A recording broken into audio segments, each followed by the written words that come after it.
Hello and welcome to Wellness Influencers, where we bring you the art and science of wellness to discover happier, healthier, and wealthier you. Here is your host, Dr. Kaveh Elahiun. Hello, everyone. This is Dr. Kaveh Elahiun coming to you guys live from Optimal Care Wellness Center. Wellness Influencers is proud to present another fantastic interview. Today, we're going to dive into why chiropractic is not just the neck and the back pain treatment. What's the science and what's the research behind this that supports the fact that chiropractic is way more than neck and back pain? Today, we have a wonderful guest with us today, Dr. Monique Andrews. She's a chiropractor. She has graduated from Davenport, Iowa College of Chiropractic. She was awarded the Presidential Citation. This is a very rare award that's only given for a lifetime of chiropractic of services that's done to chiropractors, but she achieved it when she was a student. So we have a very special guest. Also, she has the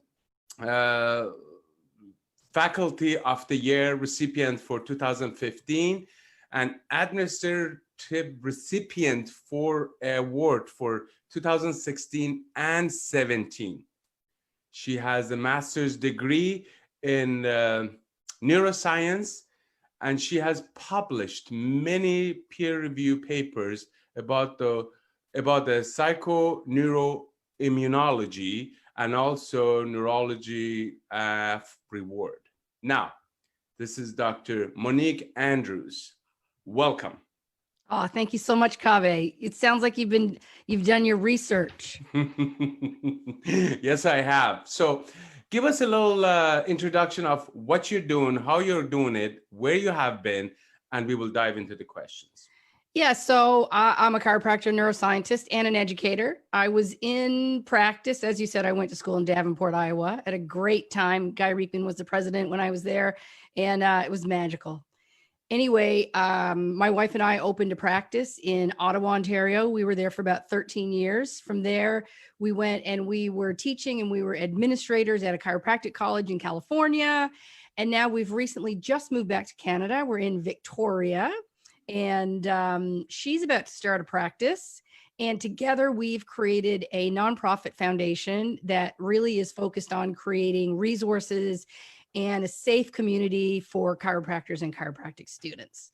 And we're working on a whole bunch of educational initiatives that maybe we'll get into in our conversation today. Fantastic. So, Dr. Mo knows this is a huge topic that everybody is basically are after you, because the way you describe the science and research about chiropractic is unbelievable. At least for me, it was very fascinating. So let's dive into it. Dr. Mo, what's the latest research about chiropractic care? Sure. So for me, with the background in neuroscience, what gets me most excited is anything that has to do with the brain. Now, I just want to put a caveat at the beginning to say there's lots of other great chiropractic research going on. What I'm most excited about is the work that's looking at the brain. I think if you ask anybody what controls the human experience, what controls every cell, organ, and tissue in your body, most people, even the lay person, will know it's the brain, right? This is, I won't say a no-brainer because that's not very punny. But so for me, when I look at what's exciting in research, that's where I look to. And, from electrophysiological studies to metabolic studies, functional MRI, the work that they're doing in functional neurology, we could talk for hours about what is, new and exciting today. All right. Now, let's dive into the whole concept of most of people think chiropractic as a neck and back doctors. Sure. Why are we way more than that? What is the research supporting it? It's really interesting, Kaveh, because, we have seen, I've been in chiropractic now for 20 plus years. And what you see is that there are trends. Sometimes these trends follow legislative changes, they follow insurance changes. And right now we're in a phase where people are really focused on musculoskeletal. Now, in reality, chiropractic is neuromusculoskeletal, right? That's And right. many people are moving away from that neuro piece, which is very confounding for me because we finally, over the last 10 years, is starting to accrue some data that really show the impact on the brain, right? Now, you're familiar probably, I'm not, maybe not the public that are watching. There's some great research coming out of New Zealand College of Chiropractic with people like Heidi Havik, Kelly Holt, and even Bernadette Murphy, who is a Canadian. Actually, it was Bernadette Murphy and Heidi Havik that really started some of this exciting brain science research in chiropractic. And so what we've seen through that research and some other great research out of Japan that we can also talk about today is that when you adjust the spine, you actually are changing structure and function of the brain. Now, 2 minutes ago, I said the brain controls everything in your body, right? That's right. So this data is starting to accrue, right? It's not just that it was one study that showed a little blip on an EEG that were affecting the brain. Now we have several studies that, randomized double-blind control studies. So, experimental gold standard studies that show that when you adjust someone, you're actually impacting the brain.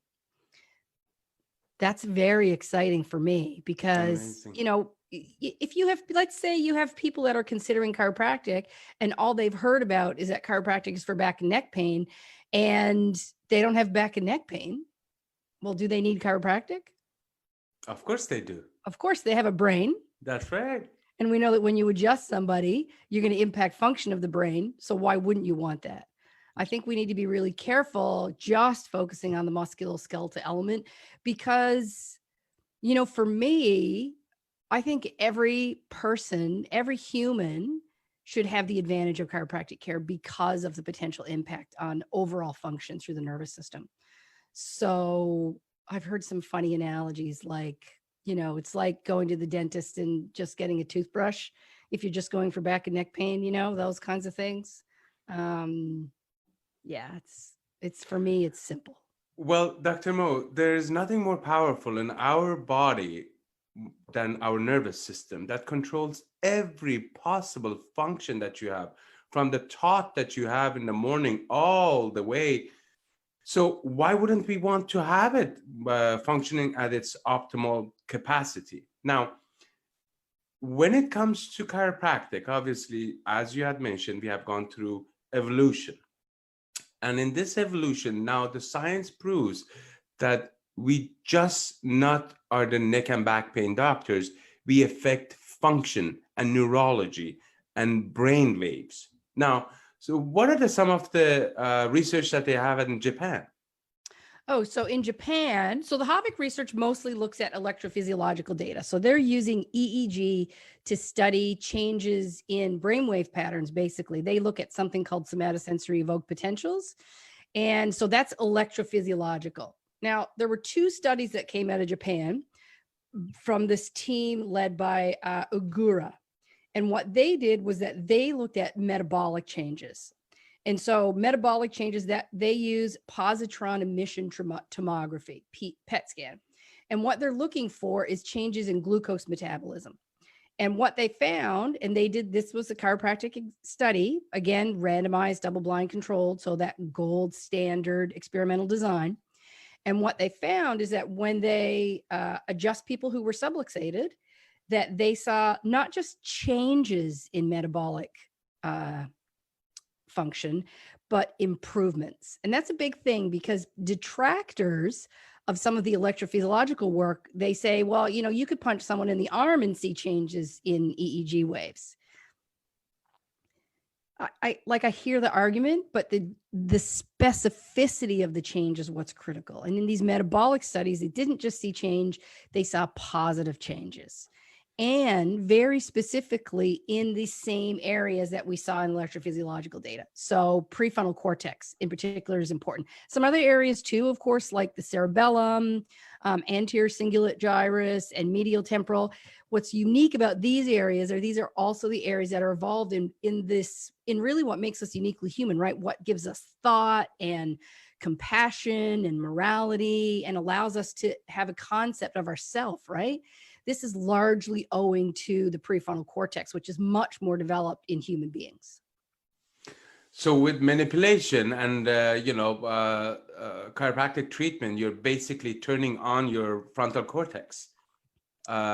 Yeah. Now we have to be very careful with the language that we use because, we can't say that, well, if you adjust somebody here, then they're going to think better. Like, we're not at that place yet. We don't have that sort of clinical research data, but we do have really good basic science data that say, look, when you adjust the spine, you're seeing positive changes in the brain. And, is there room for more work? Absolutely. But we're really moving in that positive direction. And I think it's a time we should be getting excited about the neurological component of chiropractic, not running away from the neurological component. It's really confounding for me that people are moving away from that. And so I'm really on a mission to bring science into every chiropractic office. A lot of chiropractors are a little bit shy. They're like either, the neurology is really tough and I don't have the time. And so for me, my personal mission is to make sure that every chiropractor has a deeper understanding of the science of chiropractic and that they can learn to effectively communicate it, because then the public gets to know.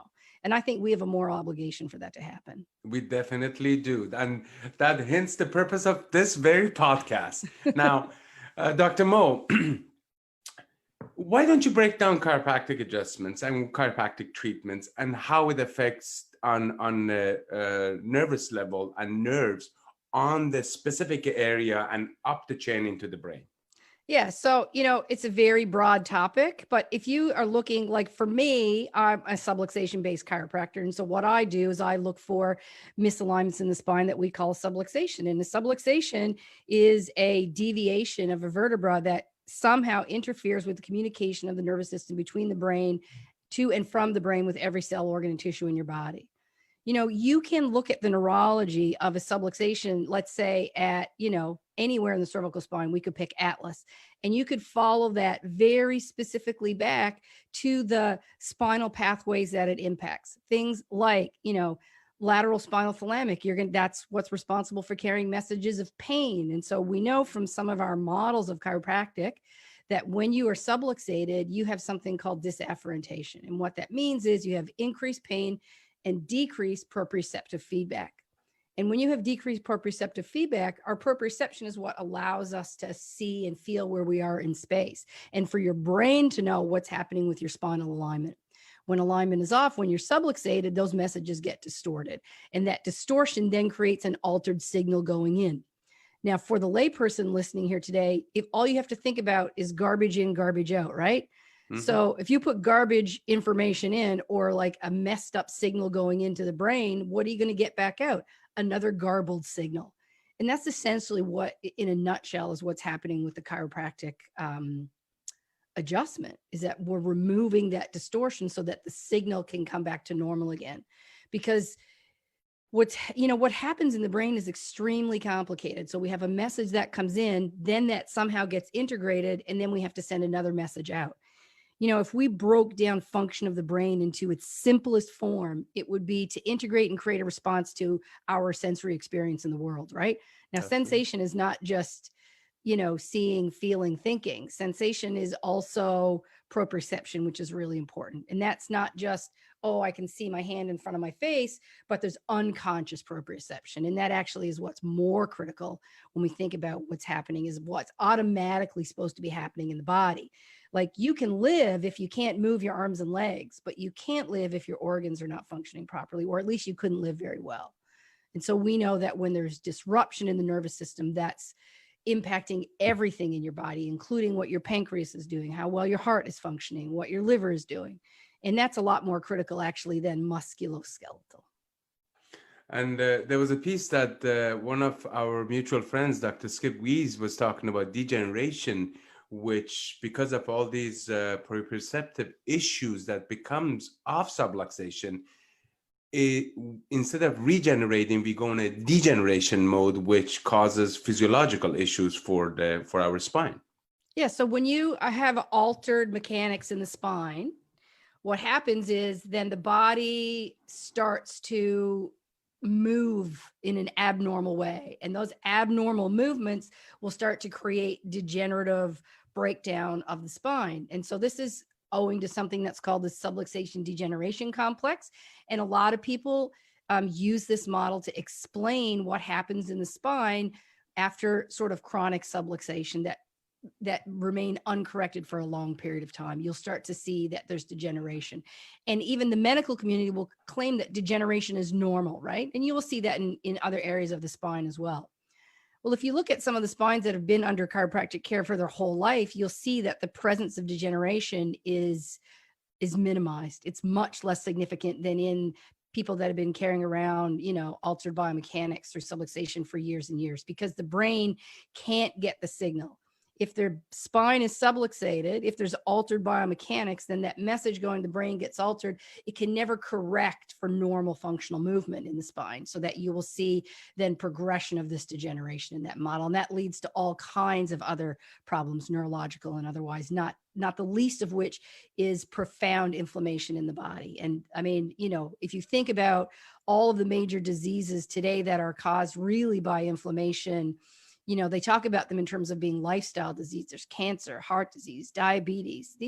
All of these really are, inflammation plays a central role in their presentation.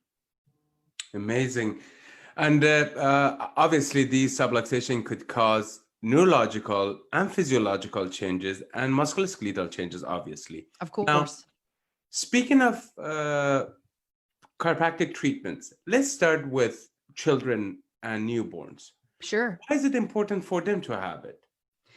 So here's the thing, right? When you are the growing child, the most important time for neurodevelopment is obviously in the womb, but then for the first 2 years of life.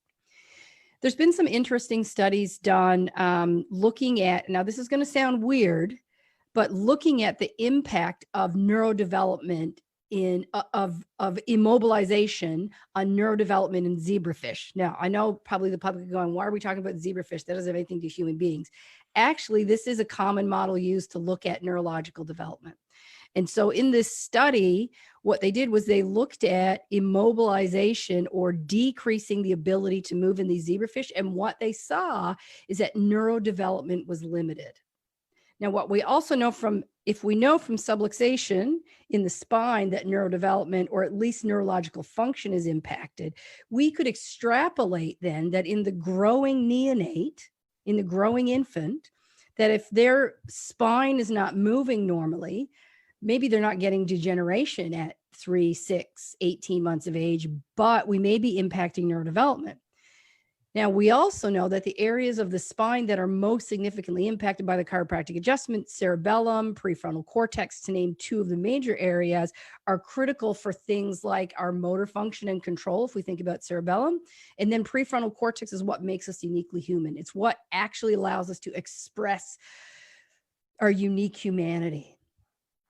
In fact, some of the work that I talk about is how chiropractic may be impacting consciousness. Now, if we take this back to the child, if their neurodevelopment is altered, then are we not potentially altering how well they're going to be able to express their humanity, what their cognitive function may look like, their impacts on personality, behavior, goal direction, compassion, morality, all of these things?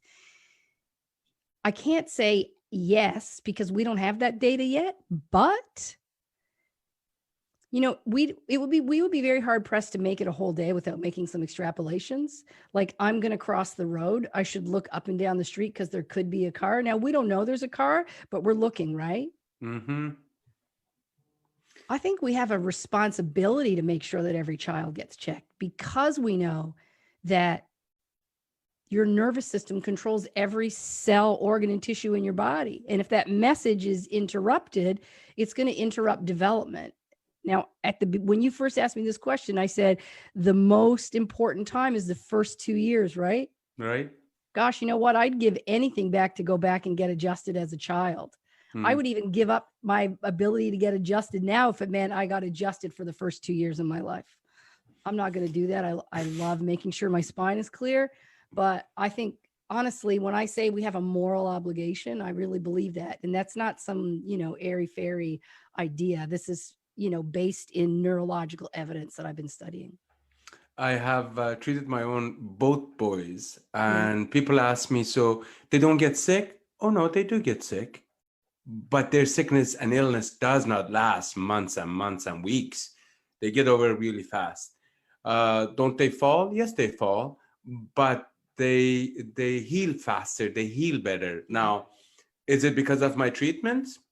Is it because from the day they were born, they were treated? I mean, my oldest was treated when he was 2 hours old, and my youngest was about an hour old when I treated them both.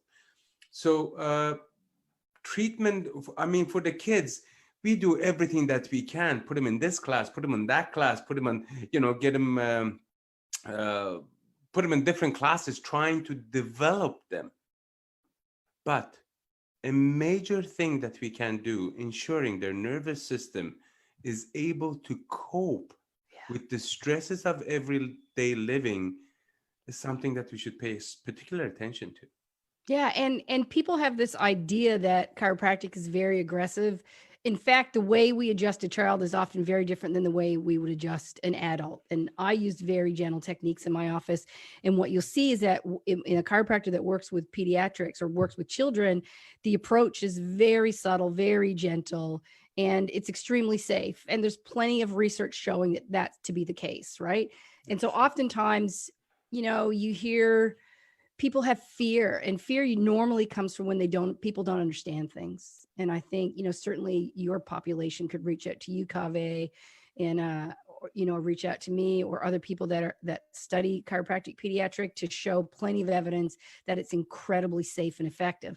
And also evidence to show, for example, that the birth process itself is extremely traumatic and very often creates misalignment in the cervical spine of the child.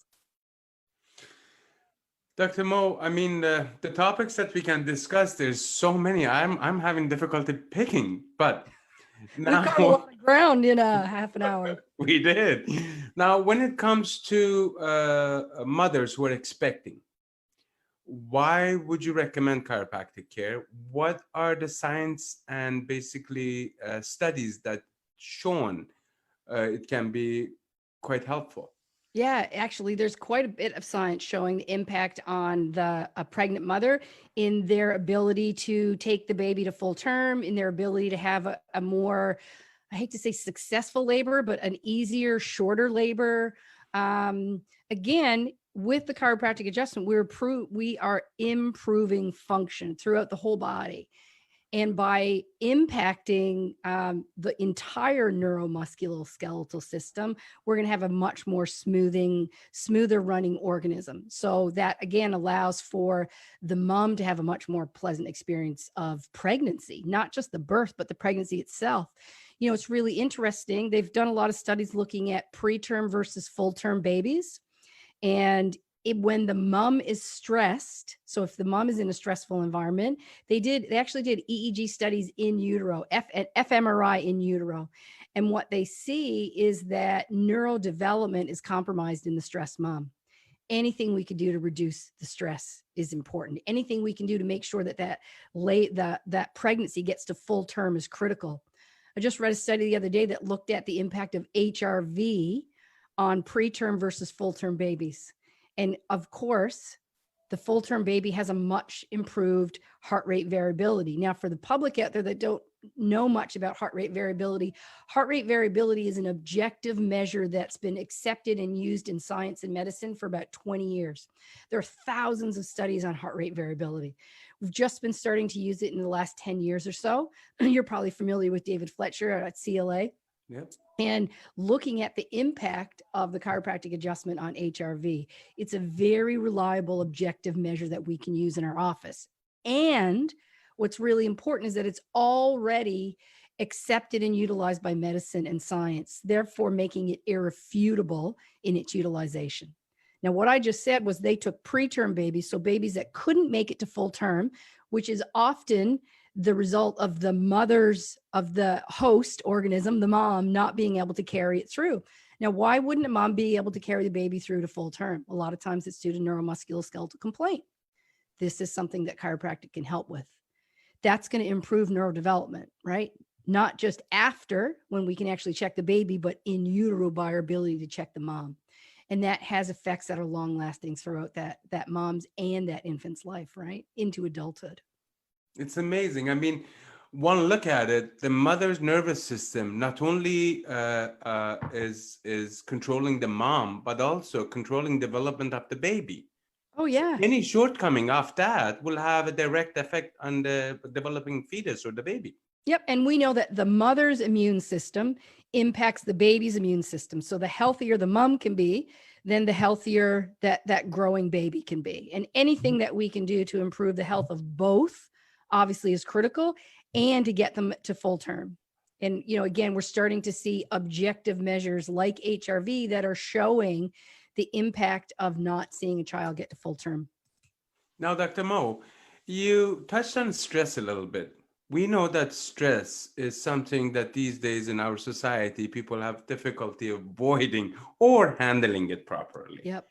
What are the side effects of stress on our systems, and how does chiropractic care may facilitate smoother transition from a state of stressful behavior to a state of a bit calmer? Yeah. So, if we had a few hours, we could talk about all the impacts of stress on the body. But again, if we look at the major,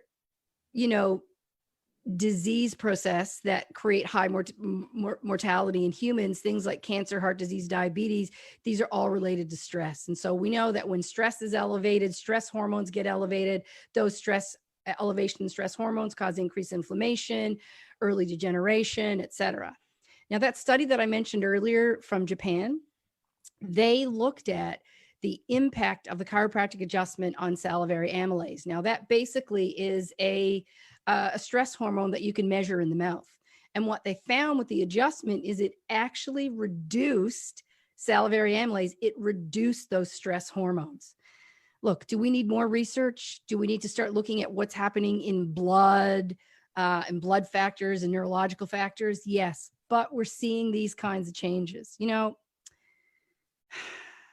If everybody knew the true story of the impact that chiropractic is having on the entire body, I think, I don't know, maybe people wouldn't be afraid if they knew, if they understood, and if our chiropractic organizations themselves weren't moving away from the neurology and the science, it'd be a lot easier for us guys, in the trenches, wouldn't it? It would definitely be. And the issue is that we are trying to take the veils off and show true chiropractic as it was meant to be, not only affecting your musculoskeletal, but also your nervous system, and more importantly, your brain. I know, Dr. Mo, you do a whole lot of different stuff at the site.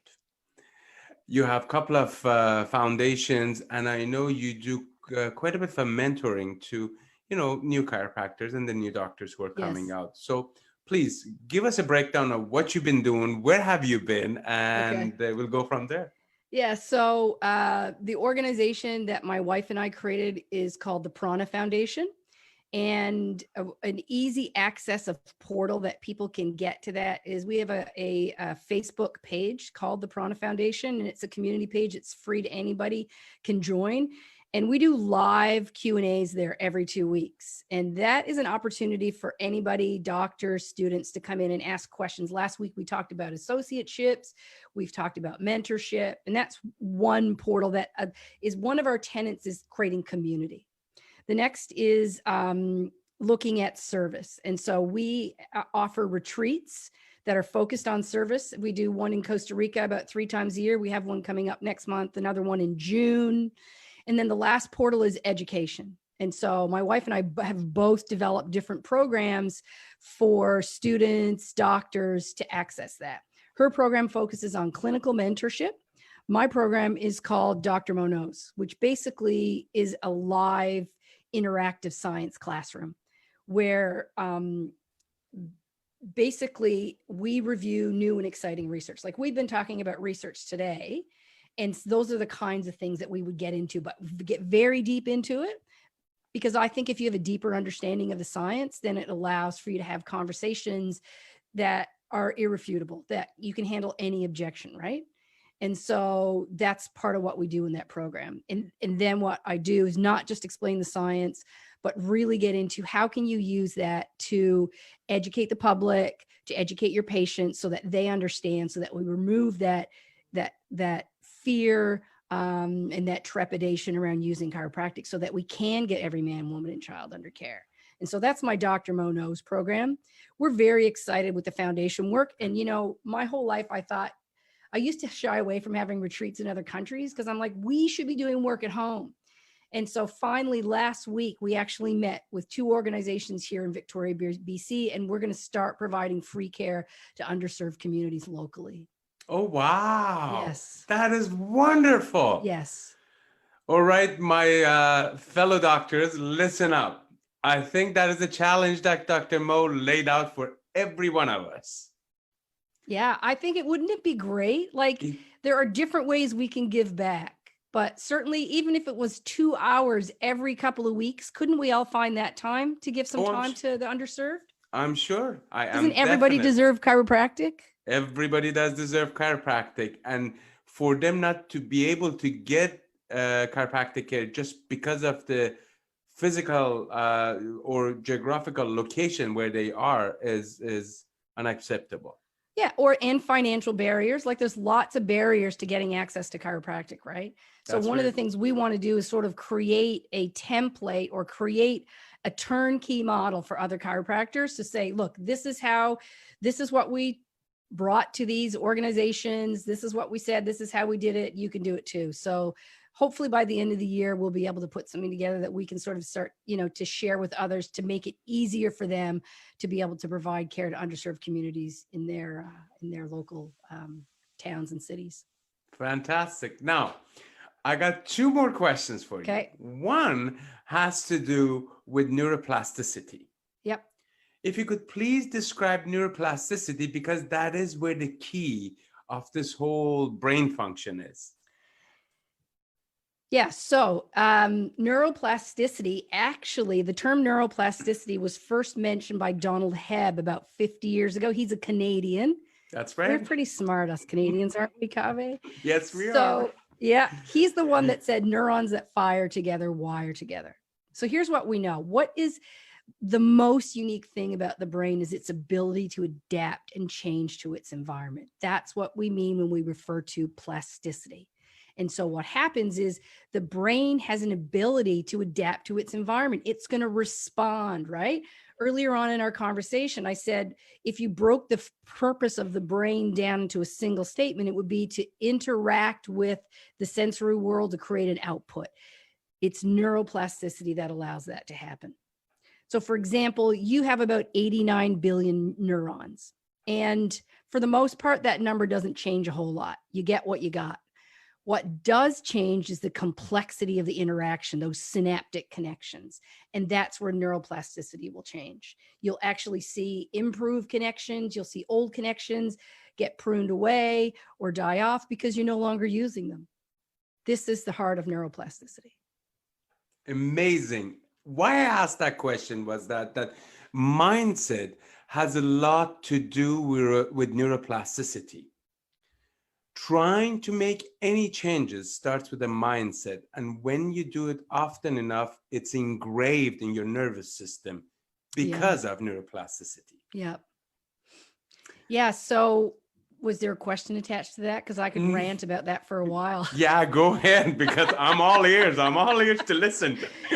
So like there's this idea that the mind is as the brain does.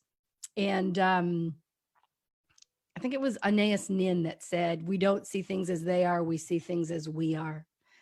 So we know that what happens to the brain controls the mind, but we also know that what the mind does controls the brain. It's like you said, that mindset can impact, right? So we have this, the conscious mind has the ability to change our physiology. If you look at neurofeedback, meditation studies, yoga, even chiropractic can impact what's happening in our mind, right?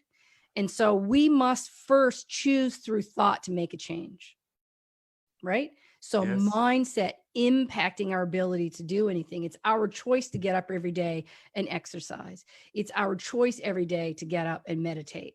And it's through those choices of the mind that creates the physiology. Now, we could argue metaphysics and existentialism for hours and never really get to the bottom of it, because actually consciousness is very poorly understood.